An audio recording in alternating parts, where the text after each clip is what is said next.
केंद्र सरकार लोकों को निज अंचल में काम जोगाई देवाई आरंभ करते महात्मा गांधी ग्रामीण कर्म नियुक्ति योजना। उद्देश्य थिला स्थानीय लोक बा श्रमिक निज अंचल में रही काम करेंगे और दादन जीवे नहीं, किंतु वर्तमान किछि लाभखोर अधिकारी और ठिकादार मानक लाभखोरा मनोवृत्ति पाई आज एही योजना रे लोक लाभ न पाई दादन जाउतबा देखिबाकू मिलुछि।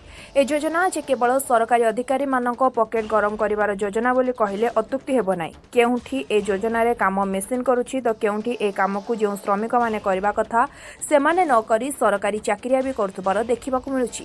एहिपरि केसिंगा ब्लॉक अंतर्गत लाइतरा पंचायतर मसाणी मुंडारे स्थित केसिंगा महाविद्यालय परिसर में होइतिबा पाचेरी निर्माण कार्य एही निर्माण कार्य 2 मास पूर्व होइथा बेले आम प्रतिनिधि हस्तगत होइछि। 18, 19, 20, 21 नवेम्बर अपलोड होइथिबा ग्रुप फोटो और कार्य करथुबा श्रमिक मानक हाजिरी जहाँकि उपरोक्त कार्य अपलोड होइथिबा फोटो सह श्रमिक मानकर नाम।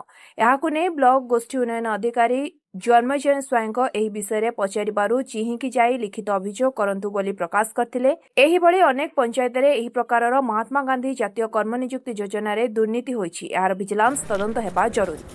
आसंतु जीवा आम कलाहांडी प्रतिनिधि मनोज सिंह पाखकू कौन अच्छी संपूर्ण विवरणी जानिबा।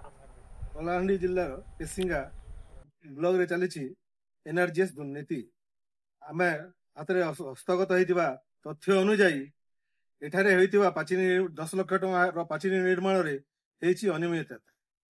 जहाँ देखबो एही कार्य रे सरकारी कर्मचारी फोटो अपलोड होइतिबा बेले तांको अन्य लोक मानक पाखु जाइछि टंका। तेणु ए विषय रे नै आमे केसिंगा वीडियो महोदय को पचारिबो। से कहले कि अभियोग आनंतु लिखिक दियंतु, यदि अभियोग आने ताहार आमे तदंत करिबो। एभली केसिंगा रे 26 गोटी पंचायत अछि। से पंचायत सब पंचायत मध्य संदेह करा जाउछि। एहा तदंत सापेक्ष। ए देखंतु एही जो हमर हाथ रे जो हस्तगत होइछि तो हस्तगत होइछि सेतिरे सरकारी कर्मचारी को फोटो अपलोड करा होइछि, किंतु अन्य मानक नार अकाउंट खोली दे।